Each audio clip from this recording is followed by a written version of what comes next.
서구의 독특한 심리, 문화, 제도는 어떻게 세상을 지배하게 되었을까? 위어드. 안녕하세요. 들어는 받지만 읽지는 못한 당신을 위한 다독다독 책장을 열겠습니다. 네, 안녕하세요. 안녕하세요. 오늘은 저희가 정말 오랜만에 대작을 가지고 왔습니다. 그래서 힘들었어요. 벽돌책을 격파하느라 힘들었고 저희가 예전에 유발 하라리의 사피엔스나 또 제러드 다이아몬드의 총균세와 같이 인문학적인 통찰이 뛰어난 대작을 많이 다뤘었는데요. 오늘도 이와 어깨를 나란히 한다는 책이 나와서 조지프 헨릭의 위어드라는 벽돌책을 오늘 다뤄보려고 합니다. 네. 조지프 헨릭은 현재 하버드대학교 인간진화생물학과 교수고요. 약간 사기캐라고 인류학, 사회학, 역사학, 경제학, 심리학, 진화생물학, 항공우주학. 항공우주학에 여기 더 있어요. 사실 더 있는데 네. 어떻게 이렇게 경계를 뛰어넘는 통섭을 할 수 있는가에 대해서 굉장히 놀랐다. 그래서 우리가 유발 하라리 책을 읽을 때도 어떻게 한 사람이 이런 내용들을 다 엮을 수 있는가 놀랍다라고 했는데 이 책 역시도 어떻게 한 사람이 이렇게 다방면의 분야를 아울러서 하나의 견해를 피력할 수 있는가에 대해서 놀랍다라고 얘기를 하고 있습니다. 이 책이 좀 총균세나 사피엔스랑 많이 비견되는 이유가 네. 인류가 어떻게 발전해 왔는가에 대해서 주목하는 책이기 때문인 것 같아요. 네. 그래서 여러분이 모두 처음부터 끝까지 읽어보셨겠지만 총균세 총균세에는 생물지리학적인 이유로 나라별 번영이 달랐다. 그러니까 뭐 비옥한 땅, 뭐 농사를 짓거나 그런 작물이 많이 일어나고 이런 데서 문명이 번성했다라는 얘기를 주로 다루고 있는데 그렇다면 뭐 중국과 유럽이 있으면 왜 유럽이 산업혁명이 일어나고 이후에 더 경제적으로 번성했는가에 대해서 궁금했다는 거예요. 네. 인류학자들은 고대 국가가 생겨날 무렵에 되게 집중을 하고 그 이후에 막 자세한 것들은 좀 다루지 않는 반면에 경제학자는 또 현대로부터 500년 정도 앞선 과거는 돌아보지 않는데 그 약간 갭이 있는 거 있잖아요. 그 우리가 네. 잘 다루지 않고 지켜보지 않는 그 미묘한 중간 시점. 그쵸. 그 네. 시점을 좀 다뤘다라고 생각할 수 있는 책인 것 같습니다. 네. 책이 좀 두꺼워서 이게 한 번에 다 읽어내기가 좀 쉽진 않은데 총균세와 사피엔스를 재밌게 보신 분들은 이 책도 읽어보시면 좀 굉장히 재밌게 읽을 수 있을 것 같아요. 네. 저는 이런 인문학 책을 왜 읽어야 하는가. 우리가 지금 산업, 경제, 교육 이런 것들이 그냥 생겨나지 않은 게 없잖아요. 그래서 어떠한 과정을 거쳐서 됐는데 그런 시작이 어땠는지를 알게 되면 이거 이렇게 바꿀 수 있겠다라는 생각을 더 하게 되는 것 같아요. 이 세상을 보는 눈이 좀 더 커지고 그걸 변화하거나 혁신할 수 있는 생각도 좀 저는 더 많이 갖게 된다고 보거든요. 그래서 이런 위어드라는 책을 통해서 여러분이 현대 사회가 이렇게 발전을 하게 됐고 또 서구 사회는 특히 이런 특징이 있구나라고 볼 수 있는 좀 큰 식견을 갖게 되는 책인 것 같아요. 저는 그냥 좀 이해할 수 있게 되는 것 같아요. 네. 그들은 왜 그런가? 서구는 왜 이렇게 개인주의가 밝고 저들은 왜 이렇게 분석적이고 이런 사람의 특징들이 조금 더 이해가 되는?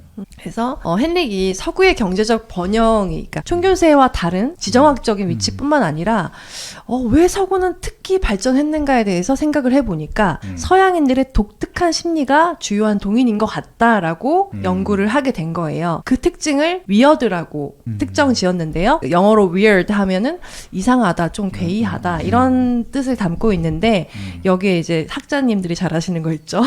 알파벳마다 그 뜻을 매겨서 이 특징을 더 와닿게 정리하는 방식으로 하고 있어요. 그래서 W는 웨스턴이고 E는 educated, I는 industrialized, R은 rich, D는 democratic. 서구의 교육 수준이 높고 산업화된 부유하고 민주적인 이 인구 집단의 특이점이 전 세계에 패권을 쥐게 했다라고 주장하는 책입니다. 그런 서구의 사람들이 어떻게 탄생하게 될 수 있었나라는 거를 좀 조명하는 책이죠.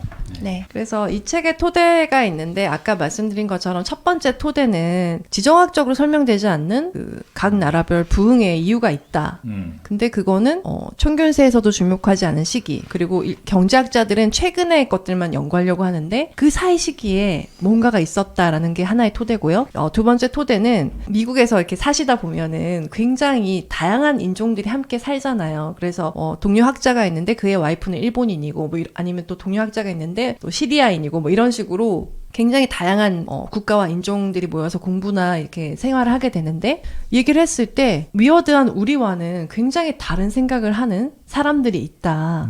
그런데 우리가 심리학에서 주로 연구를 했을 때, 뭐 사람들은 주로 자기 이익을 따질 때 이런 식으로 행동을 한다라고 심리학적 결과가 발표가 된 게 많았는데, 그게 어쩌면 서구의 표본만을 다룬 게 아니었을까? 이것이 과연 인간을 다 조망한다고 볼 수 있는 결과인가?에 대한 의문을 갖게 된 거예요. 그럼 우리 한번 제대로 짚어보자 라고 한 게 이 책의 두 번째 토대입니다. 이 책의 부제가 인류의 역사를 뒤바꾼 문화적 진화의 힘이에요. 네. 우리 인류의 문화적 진화는 어디에서 일어났을까요? 가장 큰 변화는 무엇이었을까요? 내비게이션? 네, 저자는 읽기라고 하고 있어요. 네. 네, 사피엔스에서는 언어와 추상적인 생각 이라고 했었거든요. 그런데 위어드에서는 읽기라는 것이 우리 문화적 진화에 엄청난 큰 추동을 한 힘이다라고 네. 얘기를 하고 있어요. 그래서 어떤 민족이나 어떤 사람들은 그 글을 모르는 사람들이 있잖아요. 그런 인구가 지금 전 세계 인구가 한 72억 명가량 되더라고요. 네. 근데 그 중에 한 7억 명 넘게 거의 8억 명에 가까운 사람들이 글을 읽지 못한다고 해요. 아직도 10%가? 네.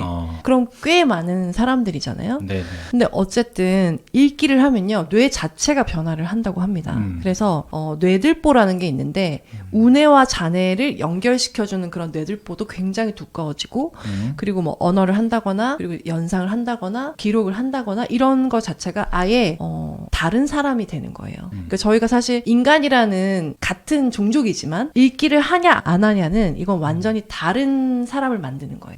좀 지난 시간에 저희 방송했던 것 중에 뇌 가소성에 대해서 좀 얘기했던 그쵸. 것들이 막 네, 떠올랐어요. 맞습니다. 네. 우리가 평소에 어떻게 어떤 습관을 가지고 생활하느냐에 따라서 우리의 뇌가 이제 발전하는 정도나 모습 자체가 달라질 수 있다. 생물학적으로. 그런 이야기들을 했었는데 이분도 사실 어떻게 보면 그 부분에 초점을 해서 시작을 한 거예요. 왜 이렇게 사람들이 달라졌나 봤더니 읽기 때문에 어느 민족이나 어느 지역에 살던 분들은 뇌의 일정 부분이 달라지더라. 이 얘기로 시작을 하는 거잖아요. 네, 그러니까요. 그래서 저는 사실 문자가 생긴 게 엄청난 역할을 했겠지. 그래서 뭐 네. 파피루스 얘기도 하고 저희가 막 그렇게 역사적으로도 굉장히 중요하게 다루잖아요. 기록을 하고 언어가 생기고 문자가 생기고 숫자가 생기고 그런 것들이 우리의 인류를 얼마나 발전시키게 했느냐. 근데 이제 읽고 쓰는 능력에 저자는 굉장히 크게 주목을 하고 있어요. 그래서 이걸 우리가 문해율이라고 하고 요즘도 문해력이라는 것에 굉장히 큰 관심을 갖고 있잖아요. 네. 그만큼 인간에게 굉장히 중요한 능력이라는 것을 다시 한번 느꼈고요. 그래서 문화율 향상이 어느 순간 굉장히 팍 이루어져요.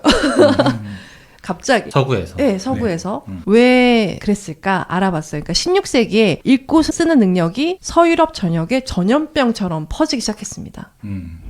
왜 그랬을까요? 모르겠는데요. 그 얘기를 이제 쭉 네. 자세하게 풀어가 주는데 그쵸? 너무 디테일하게 그 시대마다 어떤 일들이 있었는지 네. 풀어주고 있어서 아마 그 부분에 대한 호기심은 책을 읽다 보면 당연히 해소가 될 건데요. 네. 답은 교회였던 것 같아요. 맞습니다. 교회. 그래서 1517년 말 비텐베르크의 독일의 작은 도시에서 시작됐는데요. 네. 그 마르틴 루터라고 개신교 시초인 그분께서 종교 개혁을 했잖아요. 네. 그러니까 이게 시작이 된 거고, 예전에는 사제나 그런 뭐 수도자가 내려주는 그런 이론만을 이렇게 받아왔다면 개신교에서는 성서를 자기 자신이 읽고 그리고 그런 계속 기도하고 그런 생활을 해야 한다라고 얘기를 한 거죠. 그러니까 기도를 하고 제사함을 받고 천국을 가려면 글을 알아야만 하게 된 거예요, 상황이.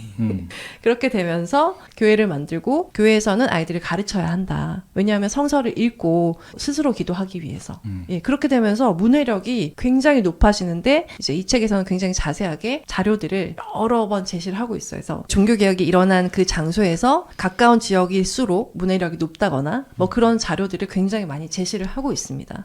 그리고 여기서 이제 최재천 교수님이 추천해 글에서 얘기한 것도 이 즈음에 여성의 문해력이 높아졌다는 것에 굉장히 주목하고 좀 굉장히 이제 충격을 받았다라는 얘기를 하시거든요. 여성이 문해력이 높아지면 어떤 일이 일어나냐 하면 자식들을 더 잘 교육시킬 수 있게 되고, 그리고 나중에는 이 문해력이 산업혁명에 들어오면서 바로 산업 여건이 될 수 있는 어떤 환경이 만들어지게 되는 거죠. 네. 네. 그래서 참 세계의 패권을 가져가게 된 계기가 어떻게 보면 산업혁명인데 그 직전에 이제 어떤 일들이 있었길래 이들이 그렇게 급속도로 발전했나라는 걸 보다 보니까 이들이 읽고 쓰는 능력을 더 빨리 다른 나라들보다 좀 더 빨리 깨우쳤구나라는 걸로 이제 들어간 건데 네. 그전엔 사실 가톨릭교가 그 서구를 지배하고 있던 그 시기였는데 사실 가톨릭교에서는 엘리트주의적인 사고가 좀 있었던 것 같아요. 뭐 예를 들면 일부 사제들이 자기들이 교리를 전파하고 우리들만 신의 말씀을 이해할 수 있다. 이런 좀 엘리트주의적인 사고가 있었다면 마르틴 루터의 이후로는 이제 일반 서민들도 자기들이 직접 교리를 읽고 쓰고 이해해야 된다라는 주장을 펼치면서 이제 문해력이 급속도로 올라간 건데 네. 이제 그렇게 됨으로써 어쨌든 산업혁명까지의 과정들이 좀 수월하게 갈 수 있었다. 근데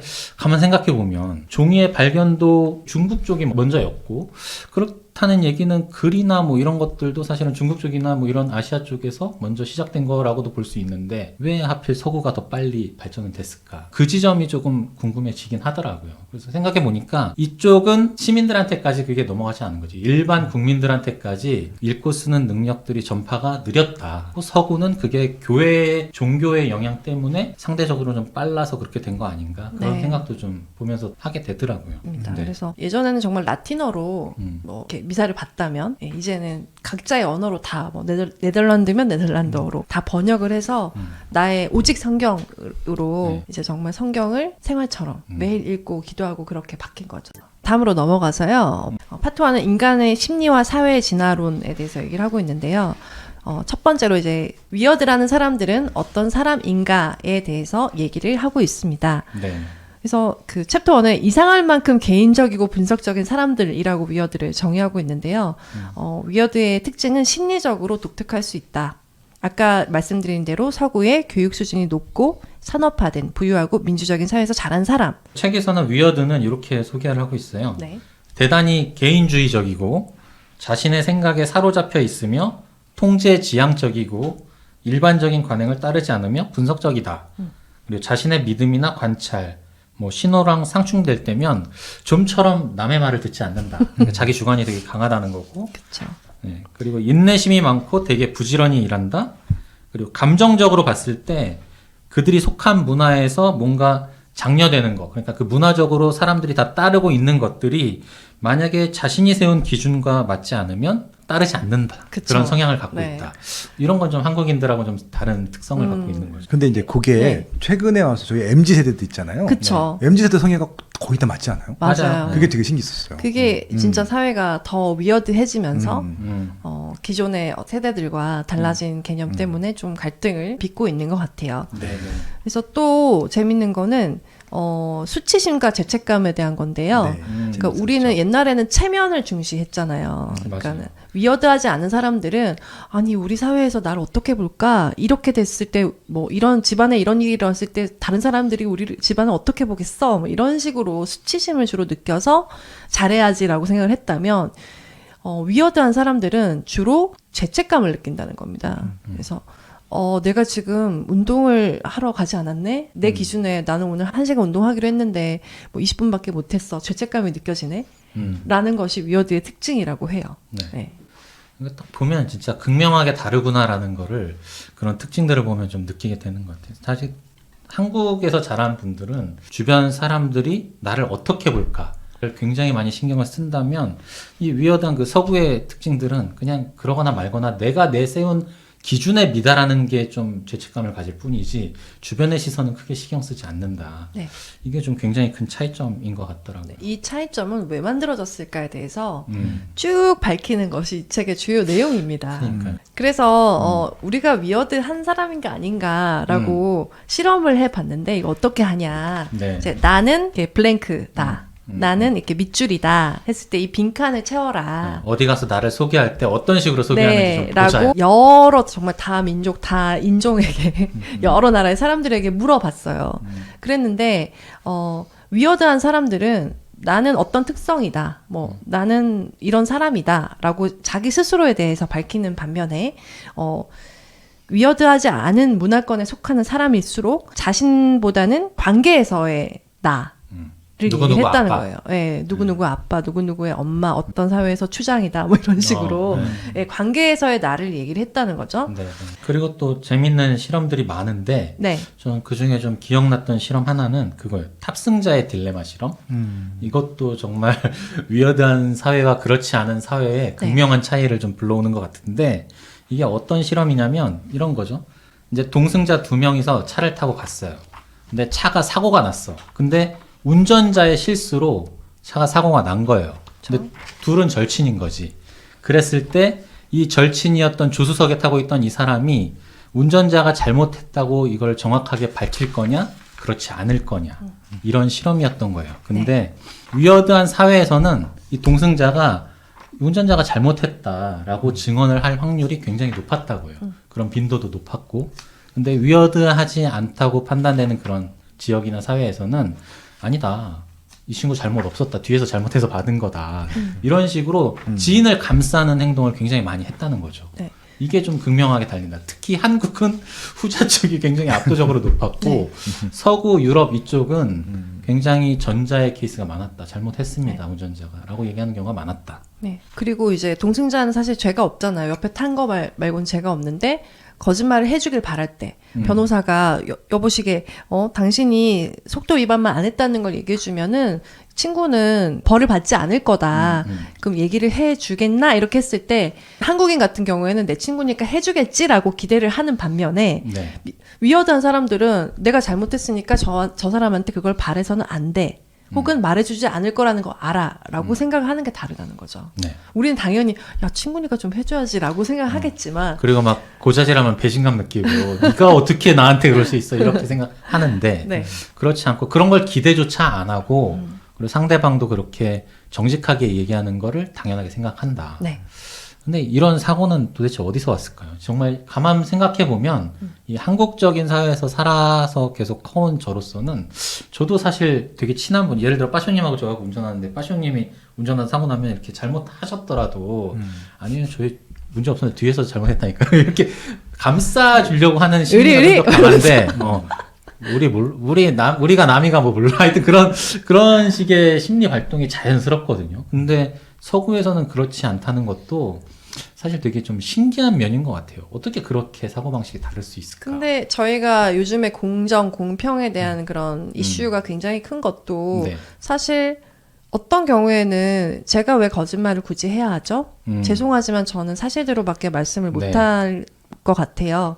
너무 과학이 발달해서 이게 제가 거짓말을 한다고 해서 덮을 수 없는 문제인 것 같습니다. 죄송합니다. 이렇게 얘기할 수도 있는 거예요. 네. 그럼 냉정하다고 하겠지만. 네. 네. 그러니까 그게 어떻게 보면 좀 최근에 좀 바뀌어가는 분위기인 것 같긴 한데 이런 변화는 또 어디서 유래했는가 이런 것도 되게 좀 흥미로운 부분이고 그런 것들이 좀 이 책에서 해소해주는 내용 아닌가? 그래서 이 위어드한 사람들의 특징을 좀 더 얘기하고 이게 도대체 왜 비롯된 것인가에 대해서도 저희가 한번 얘기를 해보도록 하겠습니다. 네. 그래서 사고 자체가 다른 거죠. 그래서 분석적 사고와 전체론적 사고도 다른 거예요. 만약에 자 토끼가 한 마리 있고 A는 당근, B는 고양이가 있다. 어떻게 연결을 지을 것인가라고 물어봤어요. 네. 그러면 어떻게 연결을 지으실 건가요? 토끼는 당근이지. 토끼가 당근을 먹으니까. 네. 이제 근데 위어드한 사람들은 토끼는 동물이니까 고양이랑 같이 분류해야지 라고 생각을 하는 거고 위어드하지 않은 문화권에 있을수록 네. 토끼는 당근을 잘 먹어 맛있어 이렇게 생각을 하는 거예요. 그래서 좀 분석하는 게 위어드는 강한 거죠. 그리고 어떤 영상을 보여줘도 그 배경보다는 그 인물에 되게 주목을 한대요. 딱 완전 사람들이. 위어드한 사람들이 인물만 완전 떼어내서 보고 위어드하지 않은 문화권에 있을수록 그 전체 배경 같은 것까지 다 아울러서 본다고 하거든요. 그래서 좀 개인주의적이고 굉장히 이제 분석적으로 중요한 것만 보면 되고 나에 대해서 생각을 훨씬 많이 한다. 네, 네. 그러니까 이제 특징을 얘기하자면 위어드는 분석적이고 의도에 집착한다. 의도에 집착한다는 건 뭐냐면 그 여기 책에 나오는 거는 비슷한 가방을 둘 다 아래 내려놨어요. 그런데 한 사람이 다른 사람의 가방을 모르고 가져간 거예요. 근데 이제 A의 경우에는 그냥 가져갔다라고만 나오고 B의 경우에는 가방이 비슷해서 모르고 가져갔다고 했을 때 위어드한 사람들은 모르고 가져갔으니까 그게 죄는 아니잖아? 그럴 수 있잖아 라고 생각을 하는 반면에 위어드하지 않는 문화권, 특히 일본이 예로 나오는데 결과적으로 피해를 입었잖아. 가방을 강탈을 당한 거다. 피해를 입은 거다. 그런 점에 더 주목을 한다고 해요. 근데 이런 것이 만약에 뭐 나의 가족이 죄를 지었어요.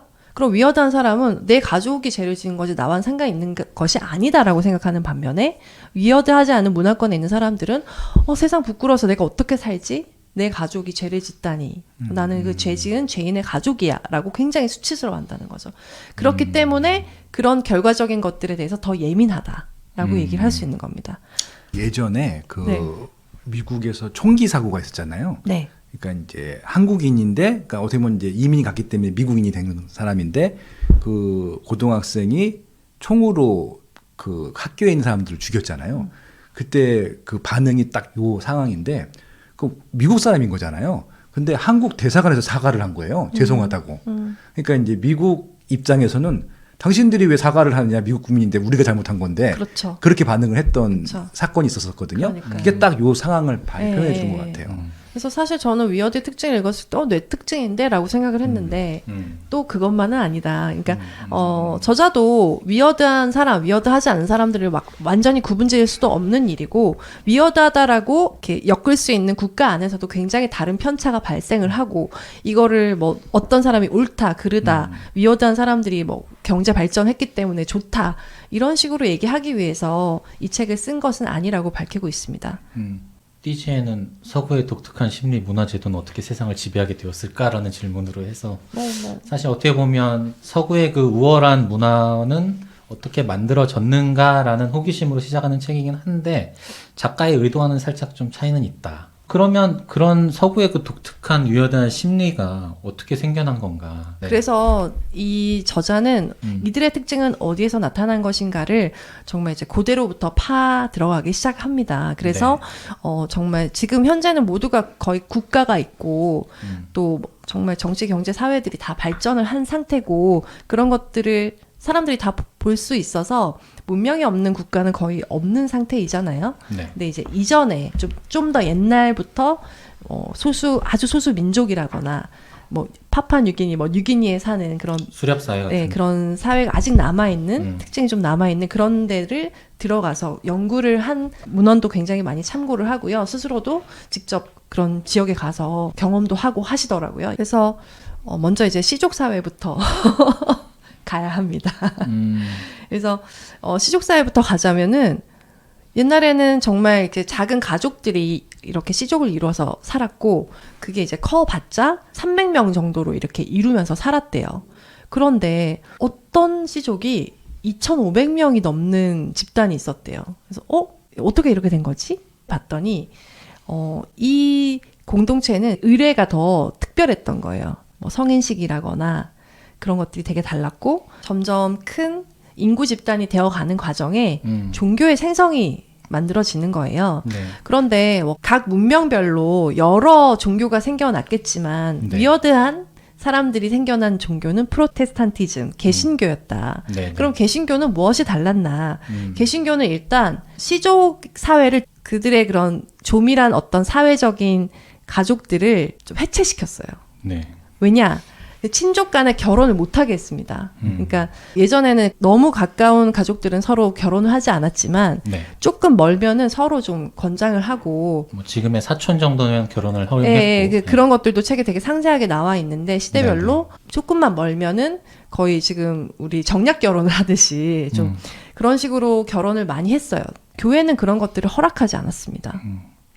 그래서 일부 일처제를 허용했다. 그것만을 허용했다. 네. 여기서부터 굉장히 달라지기 시작하는 거예요. 일부 일처제만 허용을 하면서 정말 우리가 생각하는 결혼이라는 제도가 만들어진 거죠. 그렇게 되면서 시족의 그런 역할이 점점 흐릿해지면서 교회가 더 중요하게 돼요.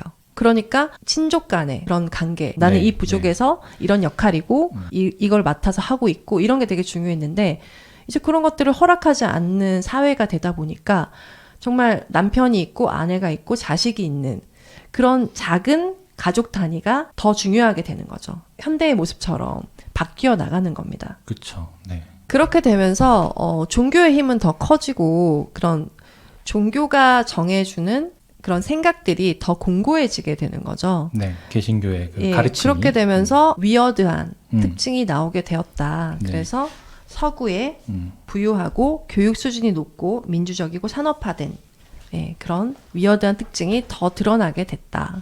그러니까 참 종교의 영향이 엄청나게 컸다. 그 시기에는.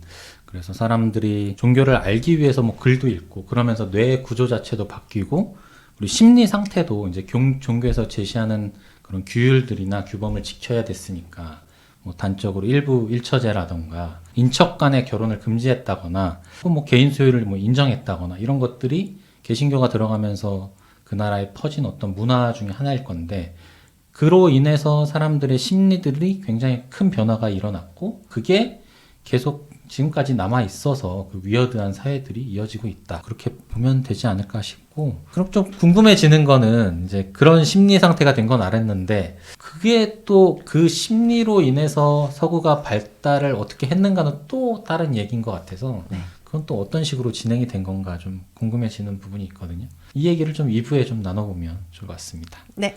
1부 여기서 마무리하겠습니다. 감사합니다. 감사합니다. 인류의 역사와 뇌 구조까지 바꿔놓은 문화적 진화의 힘, 위어드 2부를 시작하겠습니다. 네. 이 책이 저는 사피엔스보다는 조금 안 읽혔고요. 총균세보다는 좀 더 읽혔습니다. 근데 이게 저희가 총균세를 거의 다독다독 초반에 다뤘었고 네. 홍춘옥 작가님께서 나와서 설명을 해주셨었잖아요. 네. 그래서 좀 게스트분도 있고 해서 좀 의지를 해서 했는데 오늘은 저희가 읽어보면은 좀 읽으려는 마음이 있으면 되게 재밌게 읽을 수도 있는 책인 것 같아요. 네. 근데 뭐랄까 총균세나 뭐 사피엔스 같은 거는 좀 속도감 있게 읽을 수 있는 책인 것 같아요. 그나마 책은 두껍지만 스토리의 진행이 빠르다고 해야 되나? 근데 이거는 어떤 특정한 중세 시대의 어떤 그 즈음을 가지고 이만한 내용의 책을 쓰다 보니까 그 시기가 계속 똑같은 게 계속 이어져요. 그러다 보니까 속도감은 좀 덜한 편인 것 같은데 그만큼 되게 디테일한 실험들과 조사와 이런 것들이 되게 충실한 책이라서 각각의 좀 장단점이 있는 것 같긴 해요. 그래서 일단 그 세 개 책을 저희가 다 다뤘잖아요. 네. 네. 그러니까 저희 참 좋은 방송이구나 일단 그런 생각이 들기도 했었고요. 그래서 이전 방송들 총균세랑 사피엔스 보신 다음에 이 방송 보시게 되면 또 재밌지 않을까 비교하면서 네. 예, 그런 생각이 들었었고요. 총균세가 일단은 제일 인기 있는 책이고 지금도 제일 아마 좋은 평가를 받는 책이고 아마 이 저자분도 총균세 때문에 이 책을 썼다라고 밝힐 정도로 굉장히 참고를 많이 했던 책인데 말씀드린 대로 총균세 같은 경우는 어찌 보면은 이제 그 기원전부터 한 1000년 정도 될 때까지의 이야기를 집중적으로 그래서 거기는 유라시아잖아요. 유럽과 아시아에 대한 전반적인 얘기를 다루고 있고 총균세가 좋았던 것은 우리나라 얘기도 나오고 동양 얘기가 꽤 많이 나와서 더 공감하면서 읽을 수 있었는데 이 책이 조금 이게 좀 일단 제목부터 그렇고 서양 위주로 얘기를 풀었던 것들 자체가 조금 반감을 일으킬 수 있고 어떻게 보면은 너희 잘났다는 얘기를 하려고 하는 것이냐라는 것들에 대한 선입관을 갖고 보게 되니까 더 좀 안 읽히는 부분들도 있고 우리가 또 이해하기 어려운 또 이런 사고방식이나 심리나 뭐 인구 특성적들이 있기 때문에 더 안 읽혔던 이유도 있었을 것 같아요. 근데 이렇게 생각하시면 조금 이제 이 책의 이해도가 높을 것 같은데 일단은 사피엔스는 어떻게 보면은 선사시대에 우리 인간이 지구의 지배자가 되는 과정을 그린 것들이고 선사시대 이후에 기원 후 1000년도까지의 어떻게 보면 유럽 아시아가 지구를 점령하는 과정이 이제 그 총균세였던 것들이고 1000년 이후에 서구가 뭐 지금 현재 지구의 중심 어떻게 보면 중심이라고 할 것까지는 없겠지만 아무튼 좀 리드를 하고 지배하고 있는 것들에 대한 이야기를 풀어주고 있는데 총균세나 사피엔스는 거시적인 것들을 다 얘기해 주는데 여기는 굉장히 디테일하게 들어가거든요. 그래서 실질적으로 이것은 이제 총균세나 사피엔스는 총론이라고 보시면 될 것 같고 이거는 강론인데 강론이 그 총균세나 사피엔스 갖고 있는 모든 분야에 대한 총론에 대한 강론이 아니라 일부 분야의 강론이라고 생각하시고 한번 보시면은 재밌을 것 같고 이렇게 하버드에 있는 인구와 역사를 공부한 학자가 이렇게 생각하는구나. 그래서 이건 결국은 자기 얘기거든요. 그러니까 이것들에 대해서 뭐 이게 법칙도 아니고 원칙도 아니고 정답도 아니고 이분 이렇게 생각한 거니까 이거에 대해서 반론을 제기할 수도 있고 찬성을 할 수도 있고 그런 부분들이 있을 것 같아요. 근데 이제 이 책의 가장 큰 장점은 일부에서 말씀드렸지만 지금 현재 대한민국에서 벌어지고 있는 뭔가 연령층 간에 좀 이렇게 패러다임이 바뀌고 있는 것 같은 느낌이 있는데 특히 MZ세대가 등장하면서 90년대생 이후부터 뭔가 달라짐을 느끼고 있을 텐데 물론 이제 그것들은 서구의 영향을 많이 받았기 때문이기도 하겠지만 이렇게 서구에서도 종교 개혁 다음에 많이 바뀌었던 것들을 지금 저희가 겪고 있는 것이 아닌가라는 측면으로 한번 접근해 보게 되면은 향후에 우리나라가 어떻게 우리나라 포함한 이 연령대들의 변화들이 어떤 방향성으로 갈지도 예측해 볼 수 있는 그런 책이 아닐까. 그렇게 한번 접근하게 되면은 이 책이 좀 의미가 있을 것 같다는 생각이 들었어요.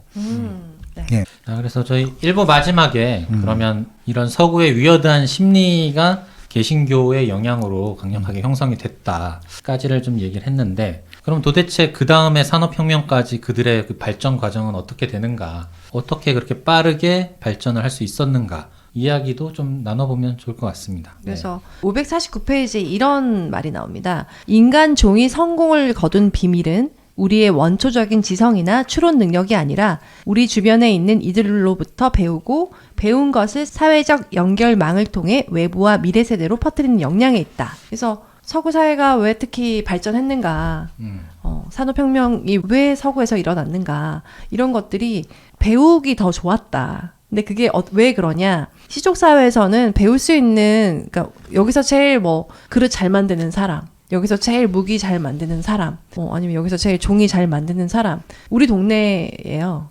해봤자 시족 네. 사회에서는. 그런데 가족 단위가 굉장히 작게 분리되고, 근데 이 작은 분리된 게 큰 사회를 이루는 곳에서는 제가 배우려고 하면, 뭐 내가 화가인데 이 화법을 정말 제대로 배워보자, 제가 도제로 스승님 아래로 들어가겠습니다 했을 때 어떤 길드가 제일 잘하지? 이런 것들을 비교해보고 가장 좋은 기술을 배울 수 있는 배움의 장이 있었다라는 겁니다. 예, 그래서 누적적인 문화적 진화의 속도를 결정하는 것은 무엇인가? 어떤 요인들이 기술적 역량을 비롯한 이런 적응적 정보가 더 빠르게 축적되도록 만드는가? 두 가지래요. 첫 번째로 정신을 몰두하는 인구가 많을수록 누적적인 문화적 진화의 속도가 빨라진다. 다시 말해 무언가를 배우거나 실행하는 사람들의 연결망이 클수록 개인들의 우연한 영감이나 운 좋은 실수, 신중한 실험 또는 모종의 결합을 통해 개선을 만들어낼 수 있는 기회가 많아진다. 둘째, 세대를 뛰어넘어 배우는 사람과 가르치는 개인의 상호 연결이 더 확대될수록 누적적인 문화적 진화의 속도가 빨라진다. 문해력과도 관련이 있을 것 같아요. 그래서 글을 통해서 나는 지금 요즘에 뭐 화학적으로 이걸 되게 연구하고 있거든. 그래서 이걸 논문을 썼어. 여러분 읽어보세요. 읽어보니까 내가 연구한 분야에 따르면 이런 부분이 있었어. 이렇게 하면서 얘기를 서로 하는, 정신을 몰두하고 있는 사람들이 많다. 그런 것들이 더 서로를 발전하게 하고 혁신하게 하는 거죠. 그리고 세대를 뛰어넘어 배우는 사람과 가르치는 사람들의 상호 연결이 더 확대될수록 정말 발달된 도시에 있을수록 이런 상호 연결, 각자의 지식과 각자의 배경을 가진 사람들이 연결되어서 시너지를 일으키는 그런 것들이 혁신이 된다, 발전을 일으킨다라고 얘기를 하고 있잖아요. 네. 그래서 이런 서구의 프로테스탄티즘이 야기한 시족에서 가족으로 분리되면서 국가가 생기고 법률이 생기고 이렇게 되는 과정에서 사회가 더 발전을 했다라고 볼 수 있는 것 같습니다. 그래서 이제 프로테스탄티즘이 이제 위어드한 서구 세계를 이제 이끌었던 이유 중에 하나는 뭐냐면은 개인주의라고 말했잖아요. 그러니까 이게 뭐 종교, 뭐 하느님, 신념 이런 것이 아니라 어떻게 보면 철저하게 개인을 위한 것으로 프로테스탄티즘을 이제 이용한 거라고 보시면 될 것 같거든요. 왜냐면은 카톨릭에서는 개인의 이런 재산 취득이나 이런 것들에 대해 굉장히 불경스럽게 생각을 했는데, 개신교를 만든 사람들 자체가 결국은 내가 번 것들에 대해서 내 자산을, 내 소득을 인정해 달라는 것들로 시작했다고 봐주시면 될 것 같아요. 그러니까 내 이익을 챙기기 위해서. 근데 그것들이 종교적으로 승인이 되면서 자유로워진 거죠. 그러다 보니까 자연스럽게 내가 더 잘 살고 싶고 또 돈을 더 벌고 싶고, 그러다 보니까 자연스럽게 공부를 더 하게 되고, 그러다 보니까 이제 말씀드린 대로 이제 우리나라 예전에 중사, 그러니까 이제 우리나라 같은 경우는 중세 시대가 어떻게 보면 일제 강점기까지 이어진 것들인데, 서구의 중세 시기가 깨진 게 이미 이제 1500년대 종교 개혁 이후잖아요. 근데 우리나라 같은 경우는 20세기가 들어서 깨진 것들이기 때문에 거의 500년 차이가 날 수밖에 없었던 이유가 그런 것들일 텐데, 결국은 종교 개혁이라고 하는 것은 그런 의미가 있었던 것 같아요. 사람들한테 경제적인 자유를 마음대로 좀 누리게 할 수 있는 하나의 좀 계기를 주게 된 것들. 그렇게 자유재산을 인정해주는 최초의 그렇게, 시도. 예, 그렇게 보시면 오히려 또 프로테스탄티즘의 역할이 어떤 것들인지 좀 이해가 가실 것 같아요. 네, 책에서도 되게 그 관련해서 재밌었던 게 천주교 같은 경우에는 고해성사를 하거든요. 그래서 저는 이런 죄를 지었고 이런 죄를 지었습니다. 잘못했습니다. 사하여 주시옵소서. 그러면 너의 죄를 사하노라 하고 기도를 몇 개를 하세요. 이렇게 답을 주신단 말이에요. 근데 개신교에는 그게 없어요. 고해성사가 없거든요.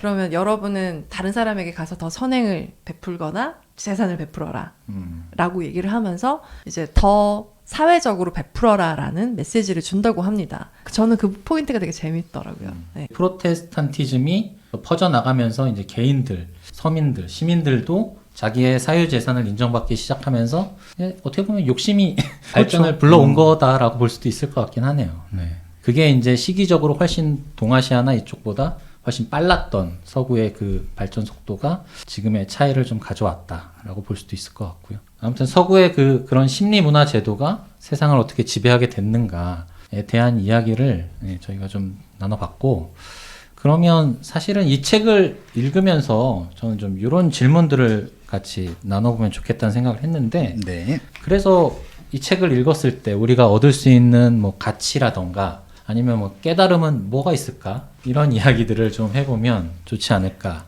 저는 위어드를 읽어서 이런 좀 왜 서구인들은 저렇게 개인적일까? 근데 그 개인주의적이라는 것이 나쁘다라고는 볼 수는 없지만 지금 저는 사실 그 기후 위기나 지구 환경에 대해서 굉장히 큰 걱정을 하고 있거든요. 근데 이런 위어드의 정복적인 이런 심리 그리고 나만 좋으면 되고 기술 발전만 하면 되고 뭐 이런 것들이 굉장히 저는 좀 걱정을 많이 하고 있었는데 이 기저에 위어드한 특징이 굉장히 컸구나라는 생각을 많이 했어요.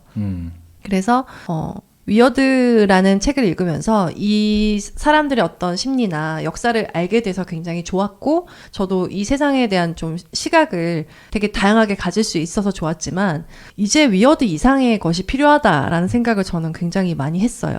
그래서 분석적이고 정말 좀 이기적이라고 볼 수 있는 나만 생각하는 나의 가족, 그런 이득 이런 것들을 생각하는 게 아니라 이제는 위어드 다음은 뭘까를 저는 좀 많이 생각을 하게 됐어요. 네. 그래서 좀 동양적인 사상들이 있잖아요.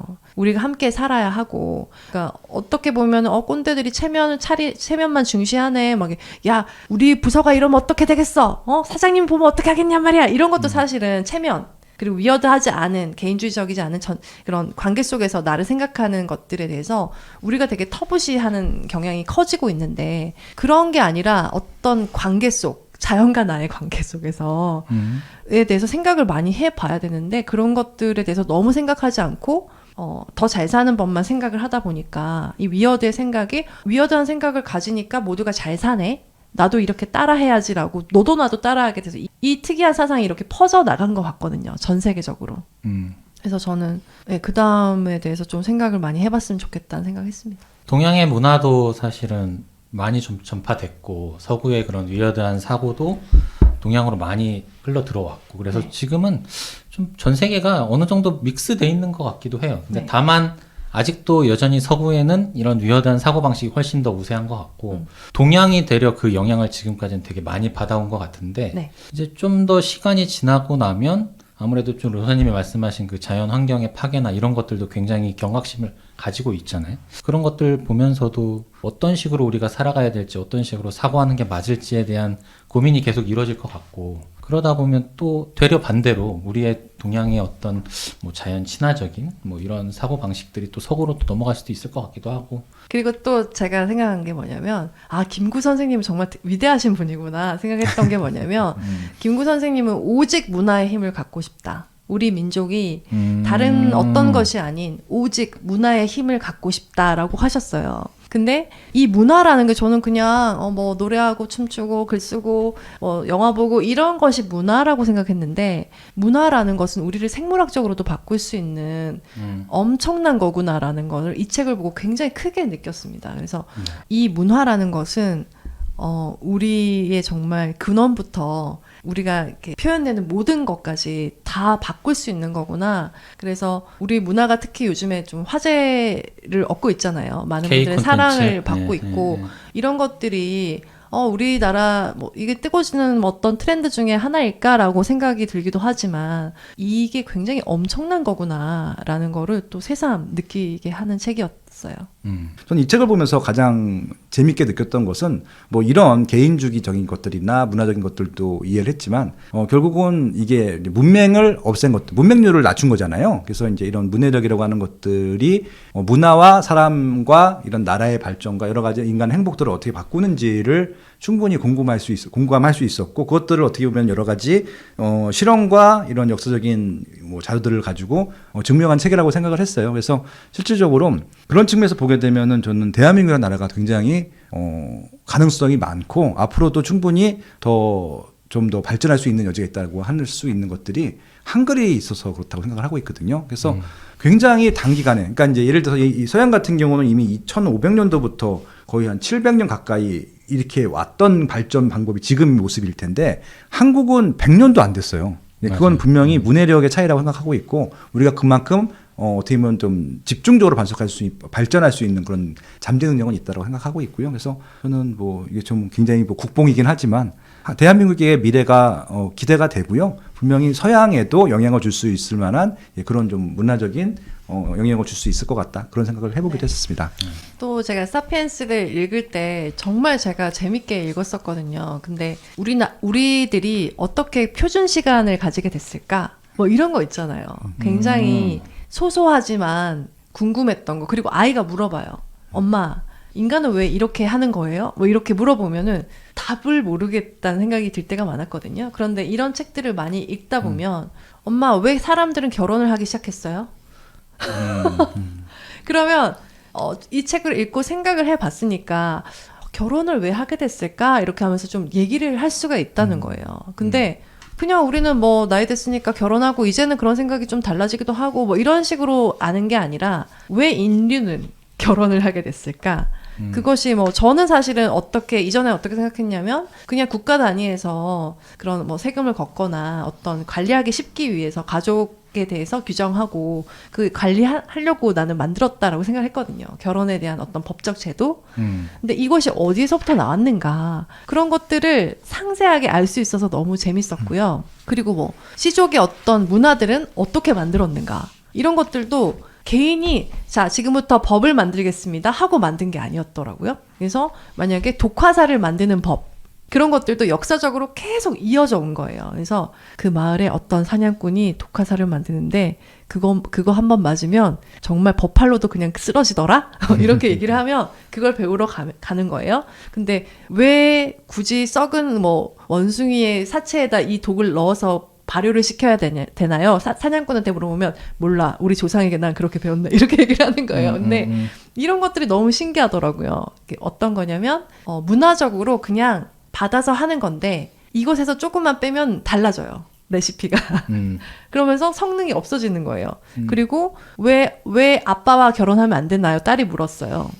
어떻게 그런 생각을 그러니까 그런 것들도 너무 재밌었고 그러니까 이런 식으로 되게 작게 우리 인류가 왜 그걸 뭐 근친상간을 하면 안 되는가 그걸 왜 혐오하게 됐는가 뭐 이런 것부터 시작해서 정말 이 책이 지금 600페이지가 넘잖아요. 700페이지잖아요. 이런 상세하고 재밌는 이야기들이 가득가득합니다. 네. 저는 그냥 이런 책을 보면 이해력이 좀 높아진다고 해야 되나? 맞아요. 서구의 그런 우리와 다른 문화권에 살고 있는 사람들을 조금 더 이해할 수 있게 된다.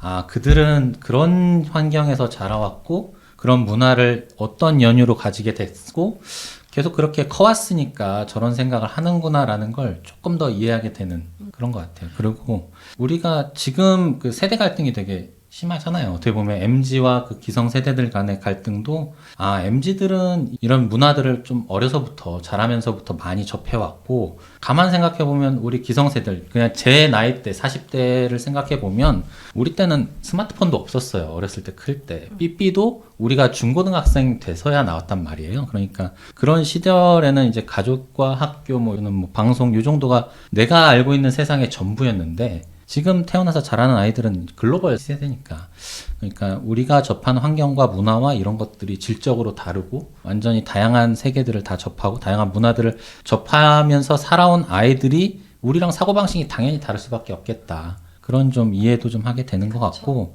그리고 무엇보다 좀 크게 느끼는 건 제 개인적으로는 그런 거죠. 이제 우리 아이들의 살아갈 환경을 어떻게 만들어줘야 될까라는 생각도 좀 많이 하게 되는 것 같아요. 왜냐하면 그 나라가 지배적으로 갖고 있는 사고방식 자체가 사람의 뇌의 생리학적인 모습까지 바꿀 정도로 굉장히 지대한 영향을 미친다면 그러면 우리가 가지고 있는 어떤 문화나 아니면 작게 보면 우리 가족이 갖고 있는 어떤 습관이나. 가운이나 뭐 네. 이런 것들, 내가 보여주는 작은 행동들 하나하나가 이런 것들이 다 영향을 미칠 수 있겠다. 그래서 그런 생각들도 좀 하게 되면서 조금 더 조심해서 살아야겠다. 좋은 문화와 좋은 학습 네. 환경과 이런 외부 환경들을 좀 조성할 필요가 있겠다. 그런 생각도 좀 하게 되는 책이었습니다. 네, 그래서 저는 다시 한번 얘기하고 싶지만 뭐 여기 이렇게 개신교인 분들이 읽어봐도 굉장히 재밌게 읽으실 수 있을 것 같아요. 그래서 저자는 굉장히 객관적으로 쓰려고 노력을 한 걸로 보이고요. 저자의 종교를 알 수는 없었어요. 저는 개신교가 아닌 분들이 읽어도 되게 재밌을 것 같고요. 또 그냥 발전의 개념에서 봤을 때는 개신교가 들어왔다는 것은 문해력이나 이런 부분에서 굉장히 좋은 영향을 끼쳤다. 라고도 볼 수 있을 것 같아요. 그래서 주님이 우리 일을 더 잘 살게 해주셨구나 라고 생각을 할 수도 있겠다라는 생각도 했고요. 저는 객관적입니다. 저는 이거 심리학 좋아하시는 분들이 네, 읽으면 맞아요. 되게 좋아하실 것 같다는 그쵸. 생각이 그러니까. 더 많이 들고 어, 왜냐하면 사람들이 심리가 어떤 식으로 생겨나고 발전해 왔고 이런 사람들은 왜 그런 생각을 갖게 됐는지를 되게 다양한 실험 결과를 통해서도 보여주고 각 국가와 세계와 민족들을 비교를 통해서도 여기는 이런 문화가 있었기 때문에 사람들이 이렇게 생각하게 됐습니다라고 되게 다양한 테스트와 그런 맞아요. 결과들을 보여주고 있기 때문에요. 그런 거 보시면 더 재밌게 읽을 수 있지 않을까 맞아요. 싶어요. 그래서 인구 표본에 따라서 이게 얼마나 심리가 바뀌는지에 대해서 조금 그 부분을 굉장히 제대로 들어가 보려고 했던 책은 드물었던 것 같아요. 그래서 어떤 실험에 따르면 이런 게 있었으니까 우리도 이럴 거야 라고 얘기하는 게 대부분이었는데 네. 다만 좀 아쉬웠던 건 한국 데이터가 조금 적더라. 적었다라고. 뭐 실험 한 100개 중에 한국 데이터는 좀 많지 않더라. 뭐 그런 좀 아쉬움은 있었지만 그럼에도 불구하고 되게 좀 흥미로운 자료들이 많더라. 맞아요. 저희가 좀 책을 그래도 많이 읽은 편이라 웬만한 실험을 본 게 많아요. 근데 되게 새로운 실험이 많아서 저는 되게 흥미진진했습니다. 네. 되게 좀 두꺼운 책인데요. 사실 이렇게 선뜻 읽기에 두려운 책일 수는 있는데 한번 날 잡고 한번 천천히 읽어보시면 네. 되게 유익할 책이니까요. 네, 이런 한번 것도 좋아하는 분들이 많습니다. 관심 가지고 읽어보시면 좋을 것 같고요. 저희가 이 방송을 끝까지 들으신 분들을 위해서 특별한 소소한 이벤트를 좀 준비를 했습니다. 네, 정가 42,000원 하는 이 위어드 책 3권 이벤트로 여러분들께 선물을 좀 드리려고 하고요. 광고 아닙니다. 네. 네, 광고는 아니고 저희 유튜브 보시고 댓글 남겨주시는 분들 중에서 저희가 3분 추첨해서 이 책 선물로 좀 드리도록 하겠습니다. 그리고 당첨자 발표는 다음 주 중에 저희가 커뮤니티 통해서 발표를 하도록 할게요. 그리고 댓글을 쓰실 때 꼭 이메일을 써주시고요. 구독과 좋아요, 알람 해주세요. 감사합니다.